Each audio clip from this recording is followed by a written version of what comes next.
Hello, my name is Philip Jacob Mtweve, one of the beneficiaries of International Elephant Foundation. Our project is on human-wildlife coexistence within the Selous-Niassa corridor. Our project is embarked on how we can optimize the community livelihood while we are taking care of the wildlife within this area. One of the activities that we are doing elephant monitoring, which is the primary goal of our project. And then in elephant monitoring, we are using two or three methodologies. One of the methodology is the transect, where we have set the transect. This is one of the transect where we are trying to monitor the movement of elephants as they move from protected areas to the outside.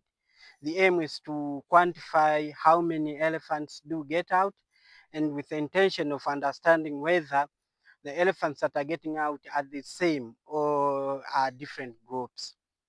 And then the second methodology, we are using camera traps where we set cameras and we leave them within the position for at least 3 months, where we record the movement of also the elephants and other species that are going outside the protected areas.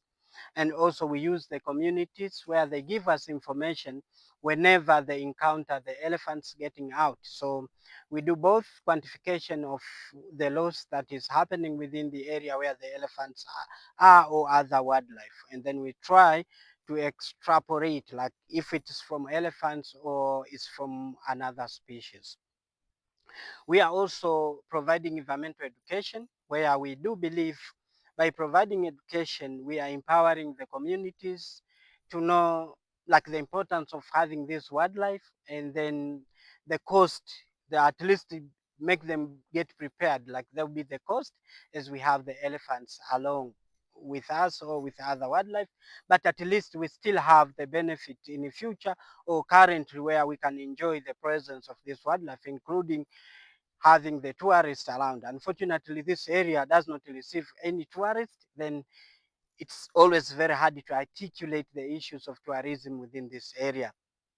So what did we find as primary findings is the movement of elephants or other wildlife within this area from the park to the community land is driven by the food. Like if within the protected areas there's scant food, which is sometimes hard to quantify whether there's less or out, but at least what we have realized is they normally move based on the seasons, what is happening within outside. Like currently, since November to date, most of the time elephants are moving out so that they can prey on mangoes. This is a season where the mangoes are plenty outside, so they are coming for the mangoes. And then from March to the late July is when they are coming out for the crops, where the communities are doing the crops.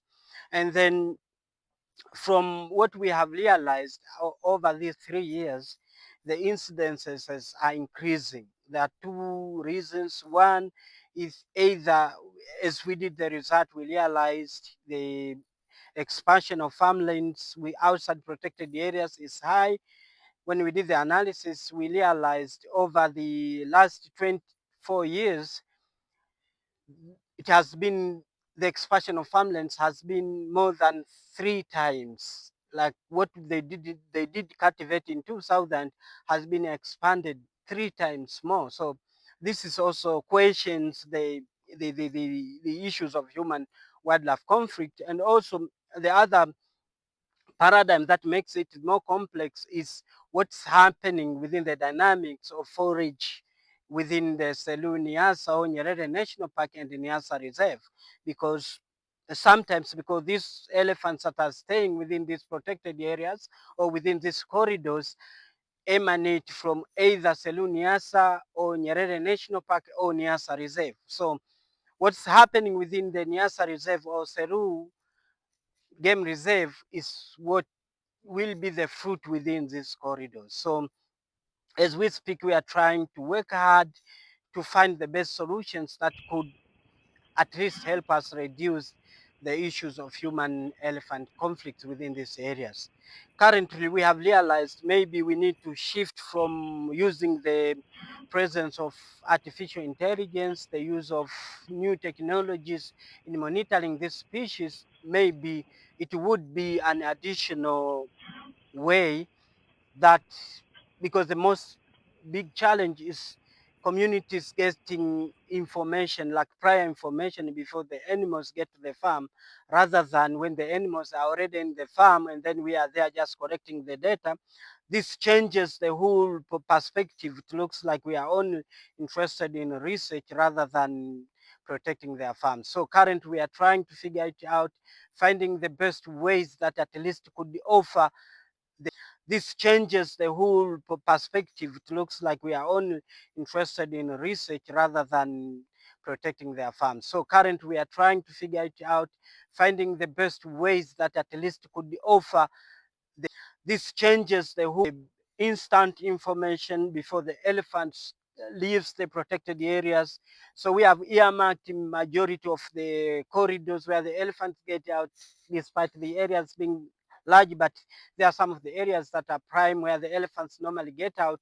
So we have earmarked them, and then we are thinking of maybe trying to put cameras in all these areas, and then at least being able, and those cameras should send the information instantly to the communities, and then the communities could at least act effectively.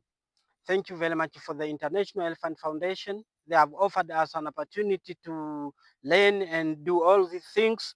And then within this year, we have been able to publish at least 2 papers, which was great for our project. And then we are very happy. And then we say thank you very much. Looking forward to keep on pushing the conservation within the Selous-Niassa wildlife corridor and finding the best solutions that could enhance human wildlife coexistence within this area. Thank you very much.